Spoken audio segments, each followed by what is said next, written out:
Well, I saw my check oil light flickering when I slid into the driveway. So I figured this is a good chance to check my shit. This is a nice little repair that I had to do. I had to use this to keep it from grounding out on the hood. Luckily, the positive terminal was prepared for such eventualities. See, that's the problem. The dipstick is worn out. It barely reaches the oil. Found out that Barton's liquor bottles and my oil fill cap have the exact same thread. Well, we got the wiper stuck in the hood today, and now it looks like we have a little bit of a bend. So the two wipers almost converge right at the top of the cycle.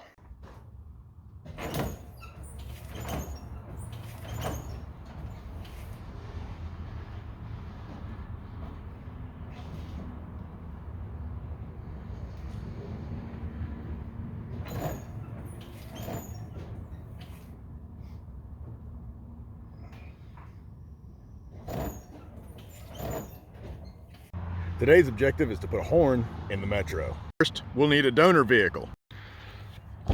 Luckily, this van we've been mowing around has come complete with a horn that you hit with your shins. Oh, that's a load bearing screw.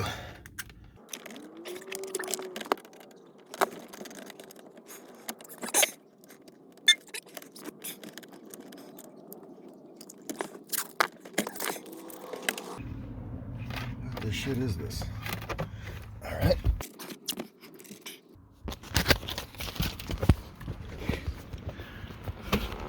And perfect. Maybe.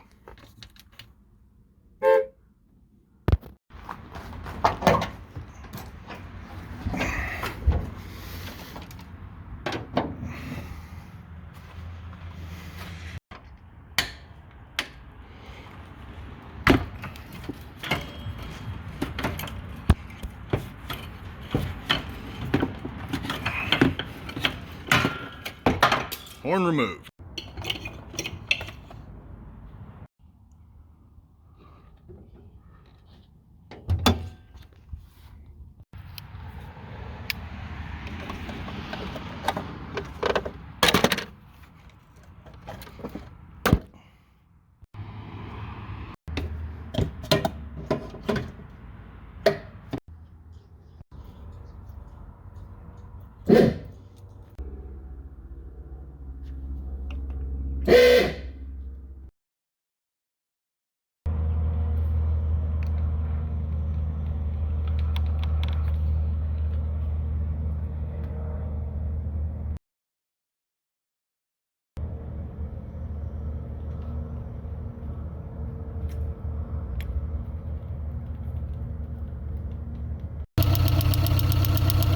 Plug wire on, spark plug wire off.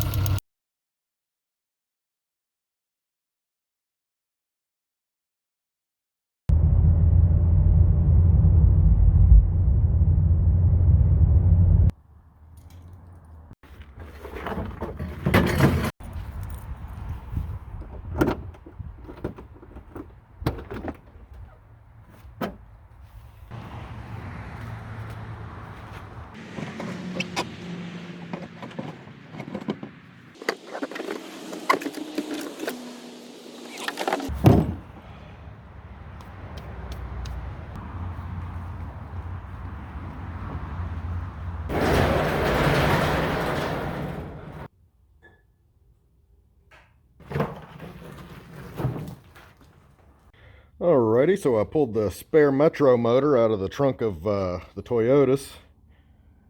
Looks like we've got a little corrosion around the throttle body, and the intake manifold has quite a bit of whatever this fuzz is. Then looks like we've got a front main seal that needs to get changed, and I figure that's never going to be any easier than it is now. The valve cover gasket looks like it's pretty tight.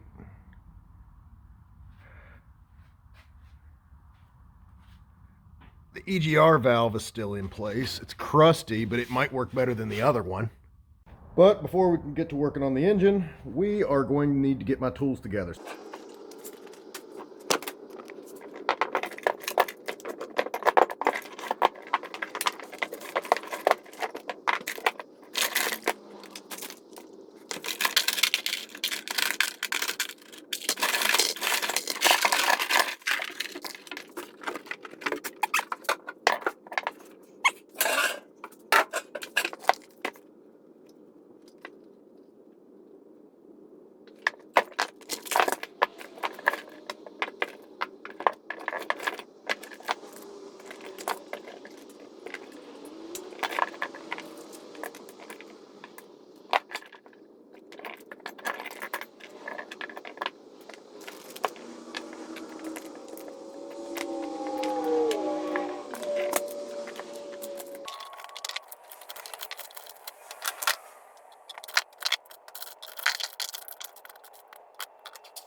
Alrighty, and the metric is done.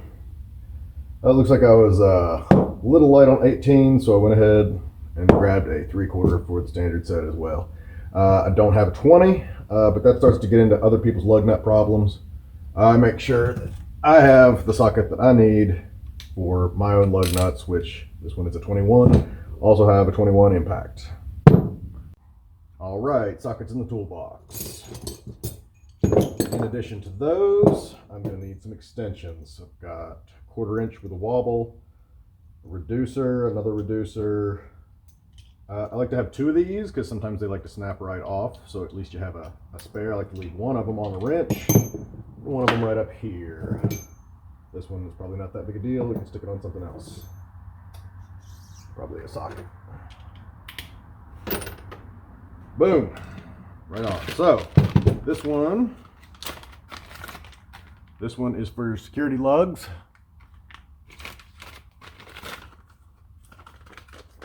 So I don't think that applies to me right now. We got 2 ratchets, a little bit of redundancy, and also this one works better than the Craftsman one. Go figure. A couple of extensions, a couple more extensions. I don't really worry about stuff like this because I'm not going to be trying to do a major job quickly. So I want to be able to have 1 ratchet I can grab, but as far as all the extensions, that's going to be a major surgery. This needs to stay near the top of the box because this is just for wheels. All right, what's next? Let's go into, well, let's do the wrenches. This is just a handful, by no means a set. We've got 7/16, we've got a half, 14, 19. I don't know if I'm ever using this, 9/16. But I definitely would recommend the 14, and this 19 is a ratcheting box end. So, and it's super skinny too. That one's pretty sweet. Another 1/4 inch drive ratchet. A couple extra sections of hose. Can throw those in there. All right, let's go. So what do we got going on here? Toothbrush. That's going to be near the front. Nut driver with a 7mm on it, apparently. So files, scrapers. This is going to be for the cutters. So again, it's just by the level of surgery that it's going to take. If I'm getting in there with a triangle cut file trying to open something up, stuff has gone seriously awry, and I'm going to have time to fix it. It's not going to be a quick, do it in the middle of the night kind of thing. Big stuff. That can just hide in there. Again, by the time you're using shit like that, you're in trouble. This one, I got it at Walmart in California to do a front main seal on a Toyota Corolla with the intention of returning it when I was finished, but I fell in love with it. I've had it ever since. Assortments of pliers. We have side cutters. We have needle nose. We have additional needle nose. So we're going to decide which of these we like the best. We're going to keep these. A little smaller, a little lighter. And we got these to make up for it. Allen wrenches, and real big Allen wrench for some reason. Must be a reason. Don't need to know the reason for there to be a reason. Screwdrivers. We got pretty much a trusty go-to Phillips now. Long Phillips, flathead, and my original Phillips, but the tip's kind of spiraled, but I like it. So it's still an everyday carry. Let's see, we got spark plug sockets, spark plug gauge, brake disconnects, that can go way in there. That can go in surgery. Giant ass, whatever you want it to be, screwdriver probably is the intention. Automotive hatchet.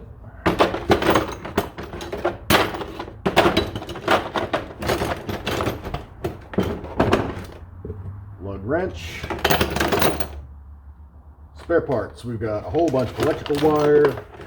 And this is going to depend on the kind of situations you're likely to have. But I drive shit boxes, and shit boxes have wiring problems. So, let's see what else we got here. So, now that we're near the top, we can go ahead and put our tire repair tools in there. That's the tire plug kit. And a shit ton of plugs. Because when it rains, it pours. A couple of extra spark plugs that I probably don't need in there. A couple of hose clamps. I can just dump in the bottom if I need one bad enough. I will find it. Dremel discs. I like to put those at the top so I can get a hold of them. Extra fuse and a bit. Good strong wire for tying shit up. Plumber's tape. Same thing. Electrical tape. Different thing. Teflon tape. Third thing entirely. Tape measure. Handy for getting stuff at the store. Steel stick. Steel stick is invaluable. Stay awake because you want to be making good decisions. Sharpie. And an additional Sharpie because you will lose them. Extra fuel hose or whatever hose you want it to be. Recip saw blade. This is the closest thing I have to a hacksaw, but it's always a spare recip saw blade if I need to cut something. A ton of zip ties. Excellent. Where are we now? Okay. Electrical bobs and things that I pulled out earlier. This is cooling fan, car side. Yes, for a Geo Metro. Now here I've got jumper wires.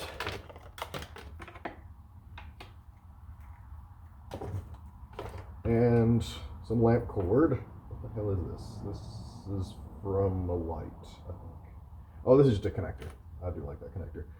Some extra little bits of wire. Probably don't need to be in there if I've got that spool of red.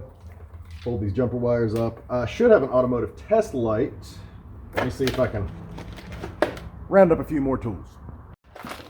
All right, I almost forgot this. This is just a little goodie bag of screws, random washers, blown light bulbs, and goodies that I find along the way. All right, this is one good, one bad fuse. This is why I need the jumper clips, the alligator clips. That can go right in there.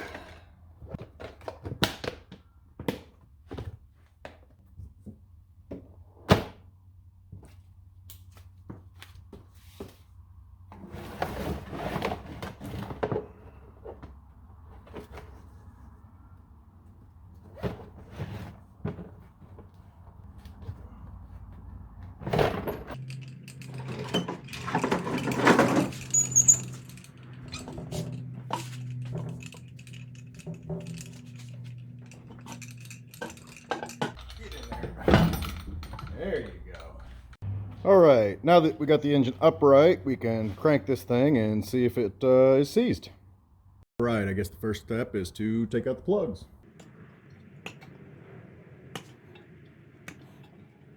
I'd be a lot more careful about that, about recording it and all of that if I didn't have another engine sitting in a shed to use as a guide.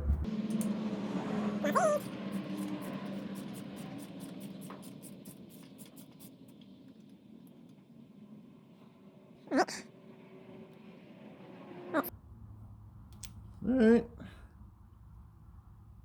Bosch Platinum. Let's see if they all match. All right. I would say that's a very good sign.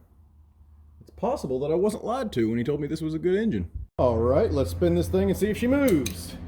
I have got an 11/16 socket on the end of my breaker bar. Oh, nice and smooth. Let's take it all the way around.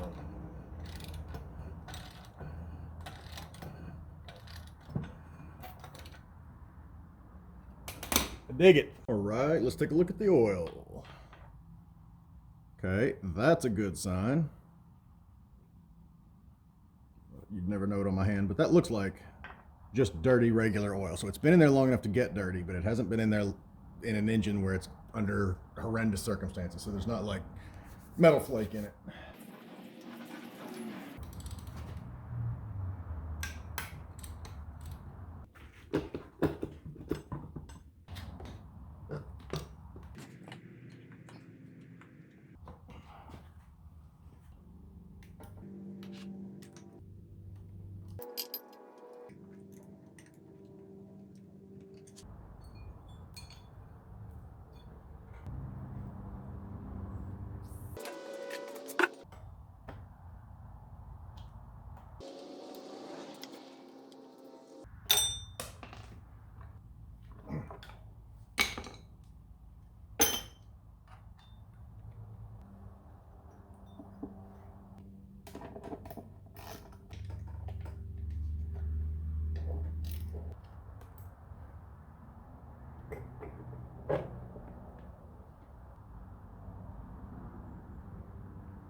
And now we've broken a timing belt.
Ooh.